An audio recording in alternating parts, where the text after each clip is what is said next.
Hello and welcome to the Community Report Show. I am Lufasi.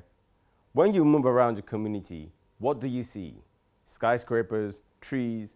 A mix of both will be good because as humans, we cannot survive without trees. Why, you ask? Well, trees contribute to the environment by providing oxygen and removing harmful carbon dioxide, which improves air quality, conserving water, preserving soil, and supporting wildlife. So, we need trees to survive.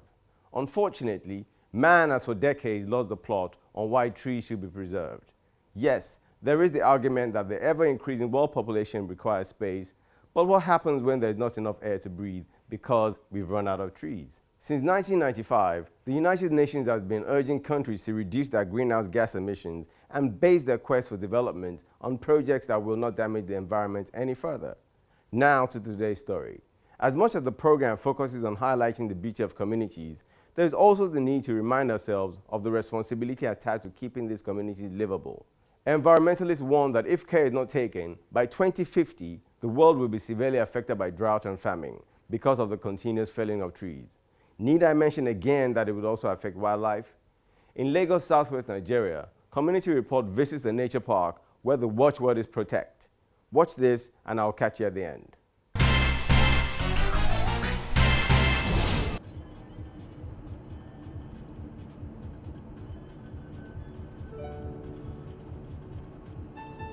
A drive along the active Ajah-Ekpe Expressway in Lagos, Southwest Nigeria.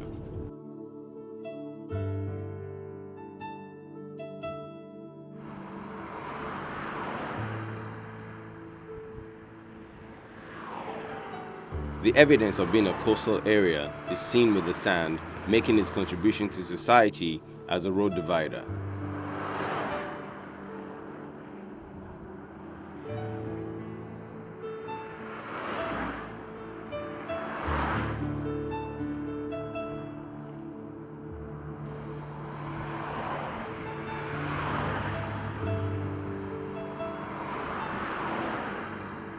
Cars zoom past, slicing the air as they move to tend to their businesses. Our assignment today is to explore the relationship between man and nature, and in this community is a place we have reason to believe can provide some answers.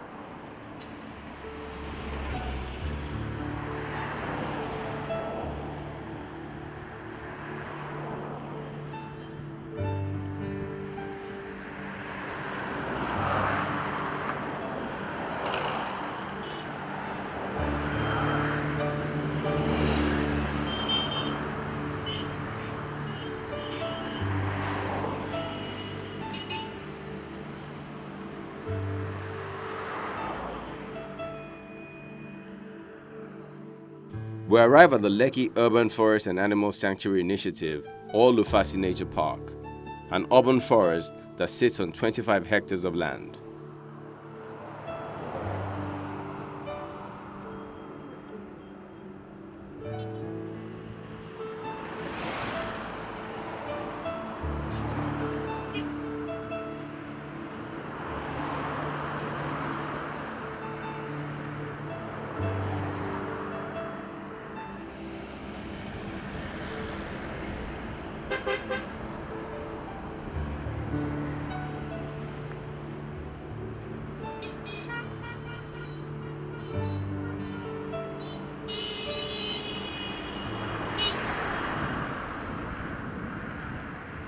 We are uncertain what lies ahead of us, but the greenery gives us a hint of what's in store.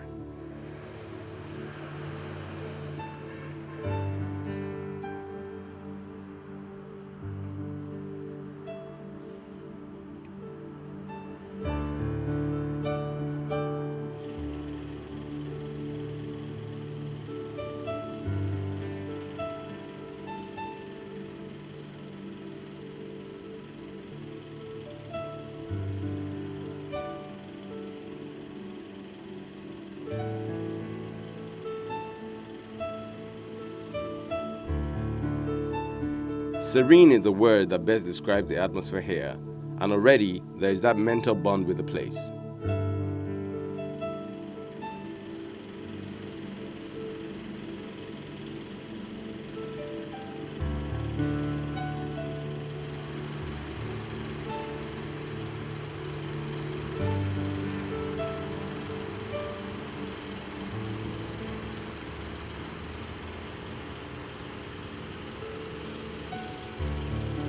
And who better to make us value the environment a lot more than the proprietor of the park, Desmond Majakodumi.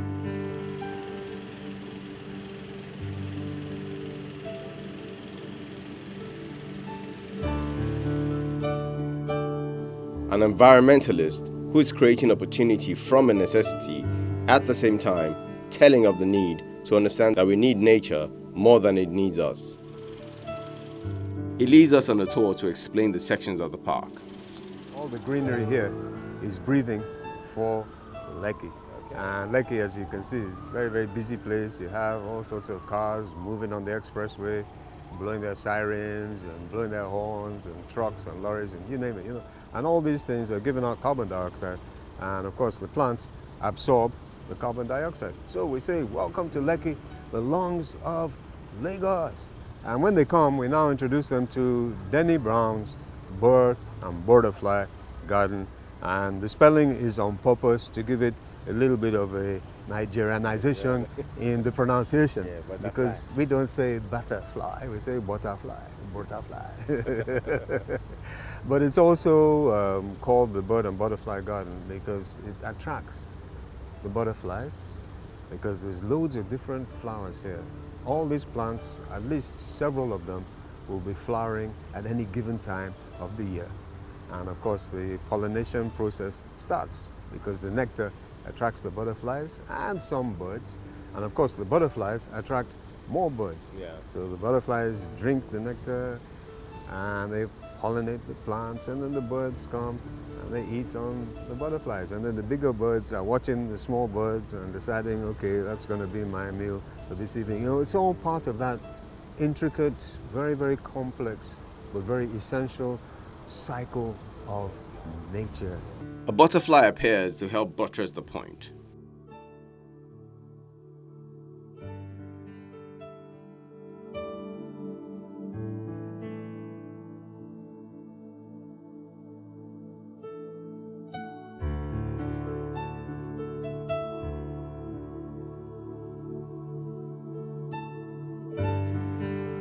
Next, we're taken to see the horses.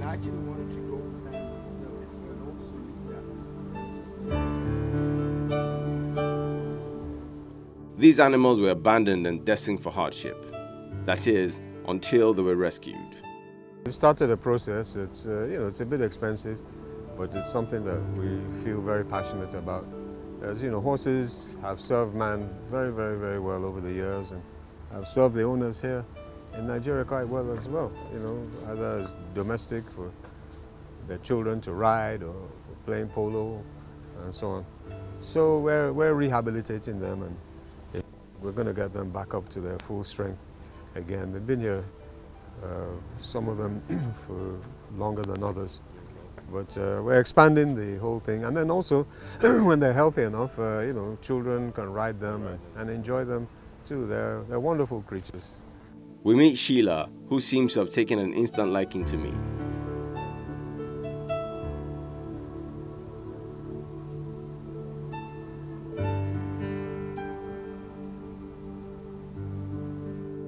Desmond Majakodumi shares the story about how he got connected with nature and the park.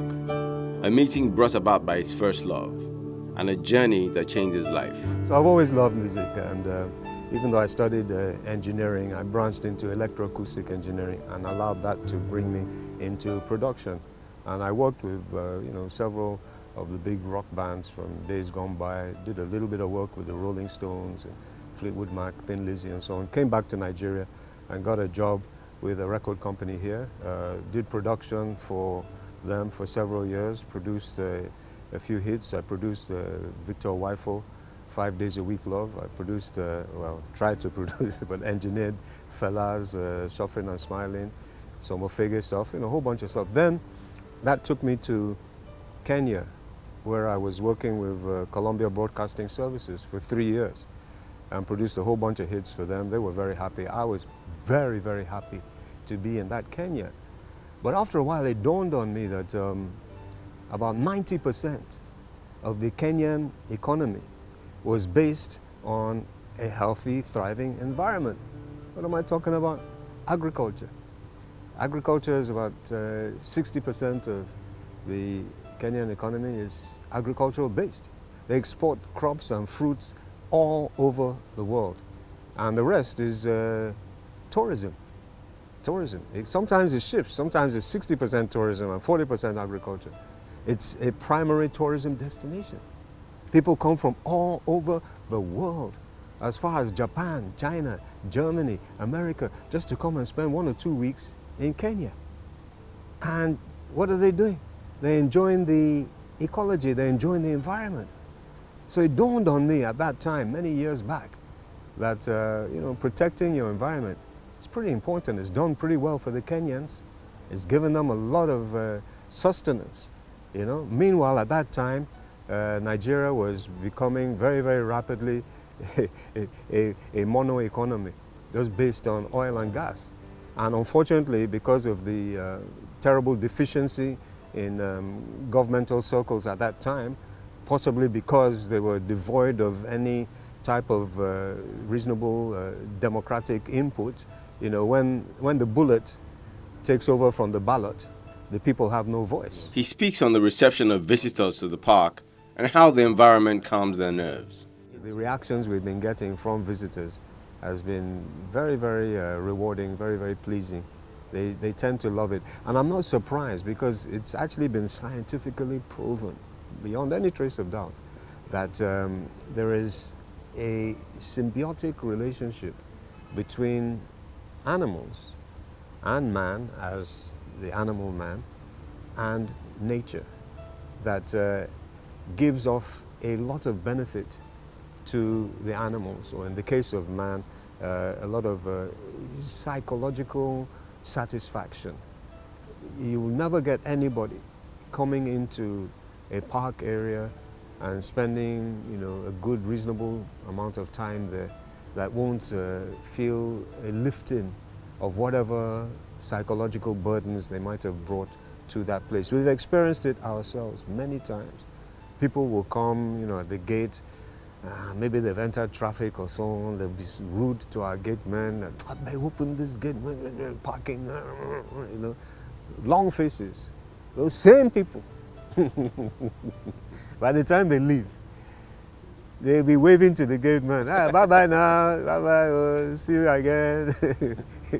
It's a wonderful interaction that goes on. He's very passionate about his work and believes that to right the wrongs committed against nature, there must be legislation in place supported by a strong political will. Finally, world leaders have agreed on something as basic as 2 + 2 actually equals 4. Climate change is actually real. It's taken 21 years of lobbying by some very, very intelligent people, and thank God for the likes of Ban Ki-moon, who Secretary General of the United Nations, who has been pushing this very strongly, people like Al Gore, Kofi Annan, and several others. And the world leaders have finally acknowledged that climate change is real and it is man-induced. But the fact that at least the process has started, now it's up to us as individuals, and there's even more work for people like myself and other great environmentalists around Nigeria, around Africa, around the world. There's even more work, and particularly even for the media. There's a lot of work for us to do now to let people understand the gravity of the situation, the urgency of the situation, and to acknowledge that there is a very big problem. The problem is looming. The problem is getting bigger. The problem is actually threatening our life support systems and the life support systems of our children, and definitely our grandchildren.